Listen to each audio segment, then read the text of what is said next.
Here's the fucking thing, guys. I got walked down for 25 minutes and didn't fucking do anything. Sean Strickland just lost 5-0 to Dricus du Plessis. I predicted Dricus by decision, getting that out of the way. It was a dead fight. Dricus hurt him in the third or fourth, I think, when he broke his nose. That was cool. Apart from that, it was a whole lot of jabbing, a whole lot of teeping, a whole lot of Dricus just throwing like big looping over big mediocres. And Strickland basically backed up the whole fucking time and did nothing. He fought like a bitch. He fought even more like a bitch than the first fight, honestly. And people should expect that. Like, there were some people calling a DDP KO. I think Guru predicted a DDP finish. And I was like, no, it's just going to be the same. Dricus is just going to win more easily than the first time. It's just going to be clearer. 49-46, 48-47. It ended up being 250-45s. One judge gave Strickland a round. Fair enough. Pity round for Sean Strickland, but it was a good win for Dricus. Not faulting him at all. He did what he needed to do to win. Didn't even need to mix up grappling. You know, I thought if it was going to be real boring, it might be a bunch of DDP lay-in prey or a bunch of clinch control or I could see it going pretty bad on like boring on the feet. But yeah, it was just du Plessis who just threw his combinations. And Sean Strickland, what we've learned, Dricus gave too much respect to the power of Sean Strickland in the first fight. Because he let himself get jabbed up in round one. He let himself get held at range.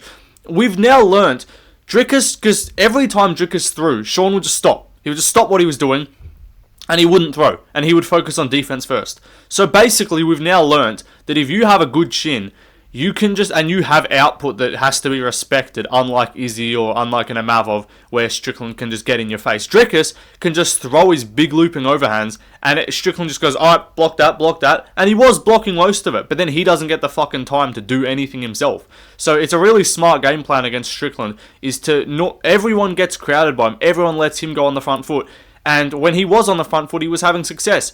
As soon as Dricus was on the front foot, he would just throw shots and make Strickland defend, and his cardio held up enough to where he could just throw shots the whole fight, and Strickland just had to basically defend the whole fight. So it's a very smart game plan. Clear Dricus. Round 1 and 2 were relatively clear. Round 3 was the one where you could like maybe give it to Strickland. Round 4 was the most dominant round of the fight, where he broke his nose, and round 5 again, he was just landing big shots. Fair play to Strickland, at least he didn't cope. He just said, yeah, he broke my nose. He beat the fuck out of me fair and square. So fair play, Strickland. You know, he always finds a way to, if his nose hadn't been broken and he just lost that decision cleanly, it would have been tough for him, because he wouldn't have had anything, because he's just like, I break my nose any day of the week for you fuckers, and he can just do that, and he gets the crowd to cheer for him, which is okay, but like, that was one of his worst performances, in my opinion, in recent history. Like, the Costa fight was better, at least he walked forward. He just he showed respect to the power of Dricus, which you do have to, because Dricus is a powerful dude, but he needs to focus more on extending the combinations, which he's not that good at, to be fair. Like, he basically throws in two-piece combinations. Maybe he'll extend it, a hook. He'll go 1-2, and if you're lucky, he'll throw a hook behind it. But apart from that, it was just DDP walking him down, doing really what he wanted. Got one takedown, Strickland got back up straight away at the end of the first. And again, it was just Dricus based on output, based on more damage, meaningful shots. Strickland landed some jabs. When he sat down on his shots, bit down on the mouthpiece, he did throw some shots, he did land, but yeah, I was pretty confident in Duplexus, and he got the win for me. I was actually down bad on the betting night today. I bet $50 total across the card. I don't bet too much, but I bet 50 on the card. Last week I profited 100. This week I'll do 50. Same as last week, I did 50, and my first 12 bets, I bet 19 bets on the card. I go back to just check the account. I'm like, I'm pretty sure everything's lost, but let me just check. I see 8 bets remaining, $0 in my account. So I'm like, oh, I am so down bad. But my picks started washed. I started 3-3 on the card. I then got every fight after that correct. So pretty good night on picks for me. 8-3, obviously with a draw. I don't count that as a win or a loss. Obviously it was a draw. But yeah, I then proceeded to win most of my other bets. I got to Jourdain. I had Matthews by decision. I hit that. I had fucking Santos by decision, which pissed me off because he was looking like he was going to do it. Got the finish in the end. But apart from that, I had Teixeira KO. I had Matthews decision. I had Weili straight. I had Dricus KO or decision. And then I had a parlay of Dricus and Strickland, and then I also had a 6 or 5, I think I had a 5-leg parlay of fights will enter or not enter these rounds. I played it incredibly safe, but that cashed too. So I ended up profiting $25 for the card. Not too bad after I started absolutely washed. But anyway, let's move on to the rest of the card. Zhang Weili won dominantly by like 49-46, 50-45. I think it was 49-46, and then there was one 49-45. So one judge gave her a 10-8. I don't know which round, probably would have been like the 3rd or 4th or something. But easy win for Weili. Fuck, I should have bet more money on it. Because I was like, what? Why is she an underdog? I was confidently picking Weili this entire week. But I was looking at the odds, and I fucking woke up this morning. I bet Weili at like plus 102. Alright? I think she got up to about plus 110 and then kind of went back down, hovered around that plus 105 mark. I wake up, she's plus 130. I'm like, do I just cash out my bet and just rebet Weili at plus 130? But I was like, no, I can't be fucked. The cash out would have lost me money in the first place. So Weili closed at plus 130, got taken down in round 1, got back up at the end of the round. I thought she had a good argument to win that round anyway, because she got on top and actually landed ground and pound, which Suarez didn't. And then she just beat the fuck out of her for the rest of the fight. Suarez didn't have any moments from rounds 2 to 5. It was easy for Weili, and I should have fucking put more money on her because she won comfortably at dog money. So fair enough. She cashed me money though. She made me bank. Well, not bank. $10. I bet $10. She doubled my money. I don't fucking do hype stakes betting because I'm too scared. But no, Weili dominated. Got on, and not just striking. She rocked her on the feet multiple times, but in the grappling, in the striking, the grappling, and the wrestling. In the striking, she beat her up. That was expected. The whole thing of the fight was like, okay, Suarez might get her down. Weili's going to have to work back up. She'll dominate on the feet, but Suarez is probably going to just grapple a bunch. She dominated her in the grappling too. She ended up on top in round 1. Got how many takedowns? I need to check. Brother, we have to check. Who give this guy black belt? Who give this guy 50-45 decision? We have to check this. Let me see this. How many takedowns did Weili land? She out-grappled Tatiana Suarez. Bro, this bitch is literally the pound-for-pound #1 female fighter. I know no one cares about female rankings, but let me check. She got the first Suarez got the first takedown. Weili did not give up a single takedown the rest of the fucking fight. Weili went apparently only 1 from 3 on takedowns. Suarez went 1 from 15. Weili had some submission attempts, but Weili had a lot of top control. So I don't know what they were. I guess she did have reversals, but no, great win for Weili. Dominated, won easily. Her versus Shevchenko. You can do Shevchenko versus Fiorot soon. Do it quickly.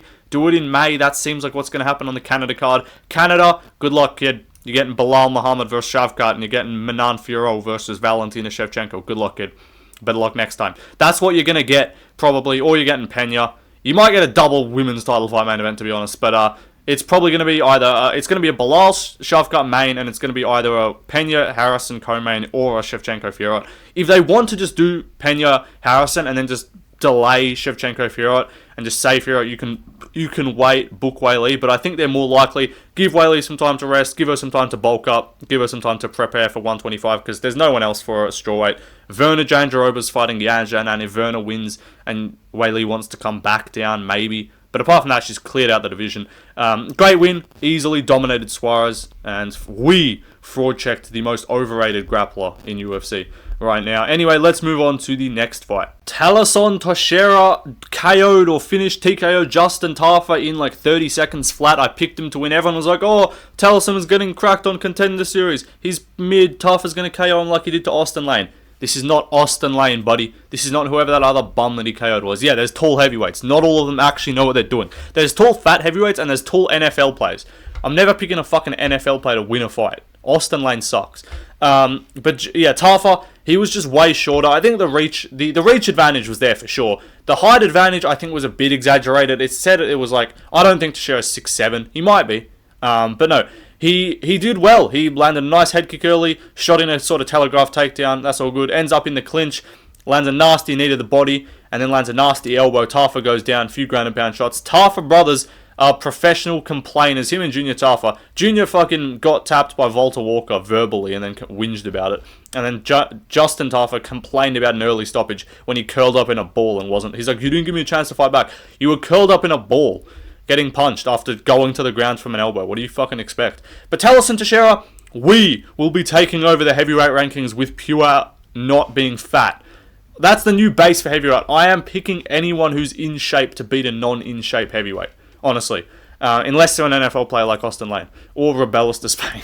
But yeah, easy win for Teixeira. Gets it done. KO. I was confident. I said he's got power. If he was a tall, lanky dude with no power like Austin Lane the bum, then I wouldn't be as confident. But like, he's tall, he's athletic, he's got pop, he's dangerous, he's got height, and he's got reach. He had a fucking 11-inch reach. I think he had I think he literally had like a 9-inch, not 11, he had a 9-inch reach advantage in this fight, which is just nuts. And he's too high. If he's going to do that to everyone, get in the clinch, just drill knees into their fucking fat stomachs, he's going to beat a lot of guys at heavyweight. He's probably top 10 caliber right now, based off pure not being obese.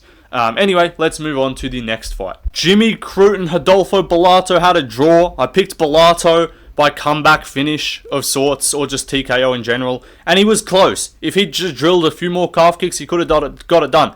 But he got fucking 10-8'd by Jimmy Crute. Honestly, I'm disappointed with myself for not betting on a draw. If you bet on a draw, send me on my Instagram or Twitter, send me a DM of the screenshot of if you had a pay slip paying a draw on that fight, which would have been paying 50 to 1 odds, because all draw lines for fights are set at 50 to 1, or plus 5,000 I should say. That is crazy, but I should have done that, because honestly in hindsight, Crute's gone to a draw before where either he gets dominated or he dominates someone and then they come back. I think in the Menefield fight, he got his ass whooped, got 10-8'd in a round and then won the other two from memory.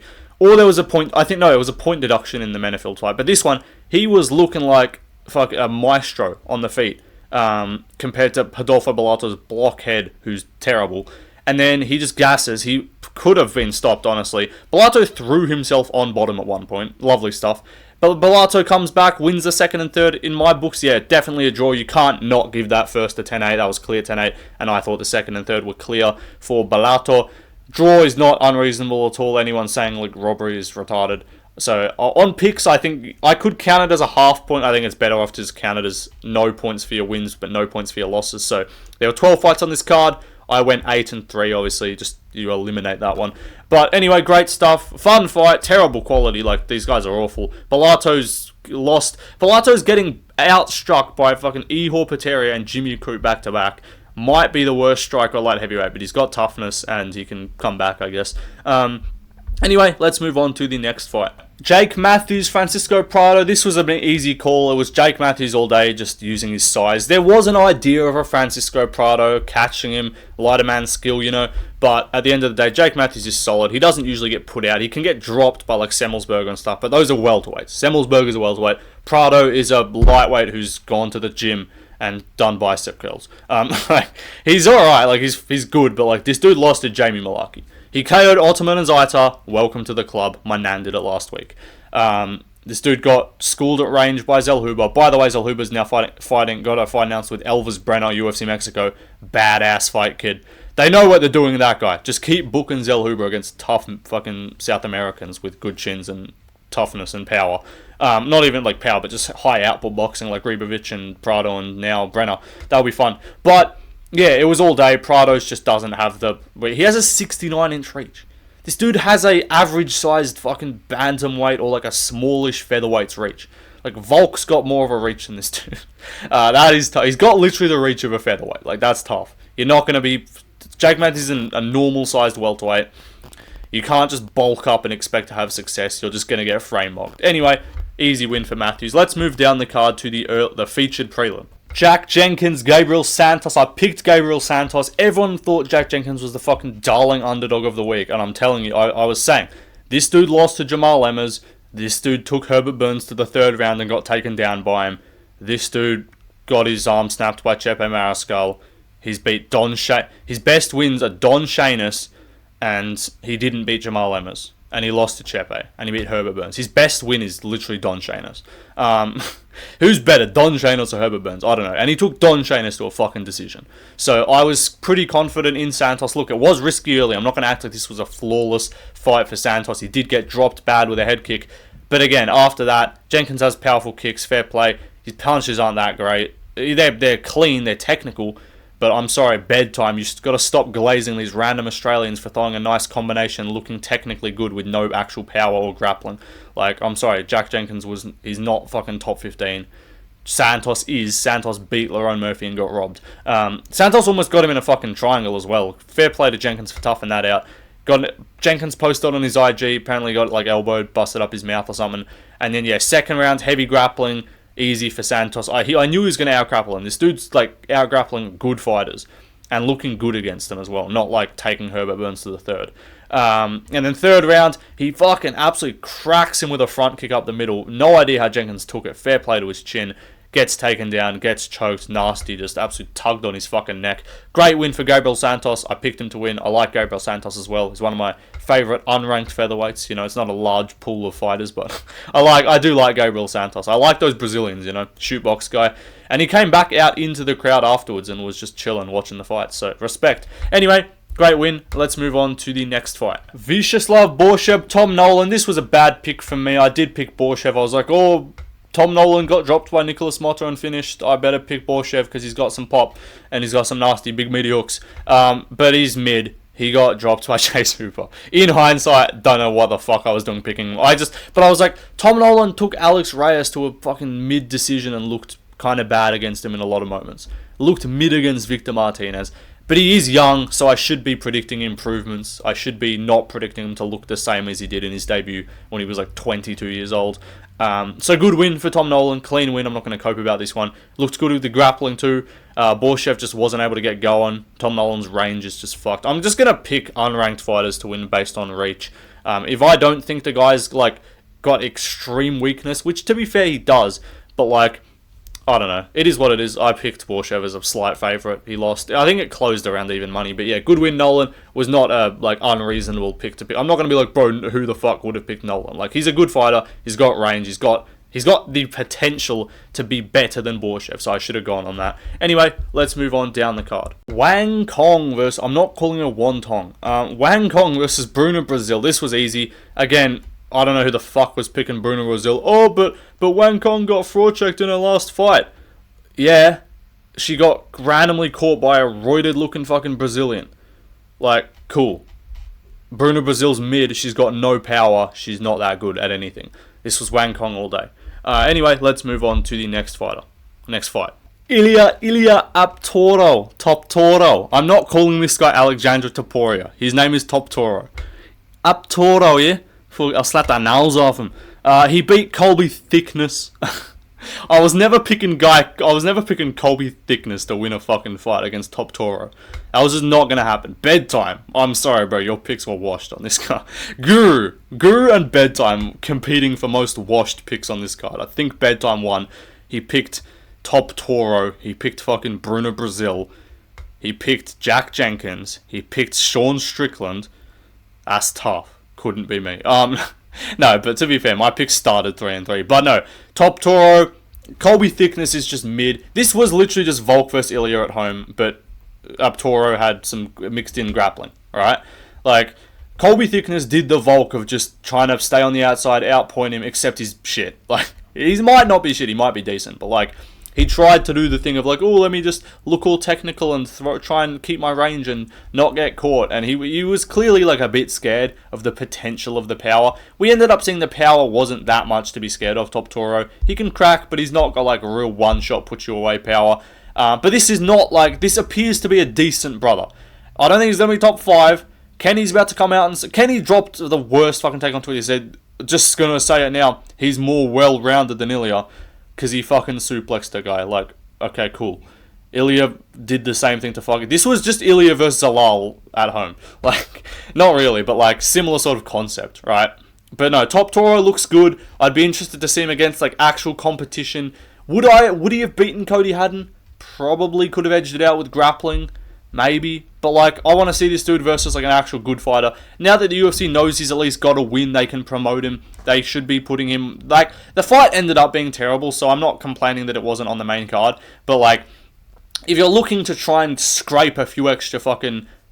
like tens of not thousands, not hundreds, tens of pay-per-view buys, you probably could have put it on the main card. But no, Top Toro did his thing, outpointed him, comfortable decision. Colby Thickness just didn't quite have the slickness to get it done. That was an awful joke, but that is his nickname, so I'm not going to take too much shit for that. But anyway, I picked Toro to win and he got it done. Let's move on though to the next fight. Next up, we had Rong Ju versus, what's his fucking name? What's the kid's name? What's his name again? Cody Steele? Yeah, he's badass fighter kid. This dude is a professional big meaty hooks enthusiast. I think we all picked him to win. MMA expert, shout out to him. He did pick Cody Steele. He also picked Jonathan Michalec, which was a good pick to be fair. But I don't know. Cody Steele, big meaty hooks enthusiast. He just points to the ground and just swings and then trades. Like, brother, you're a grappler. Your entire prospect basis is off being a highly touted like grappler. You're 7-0 or whatever. You looked good. You got a finish on the Contender Series, and you're coming in there striking with Rong Ju. The Rong Ju. People forget, man. Rong Ju charged interest. He ran Europe he runs the world. Rong Ju controls the narrative. People forget, man. He's nasty. But Rong Ju gets it done. Good win for him. 30-27. Comfortable. Fraud checked.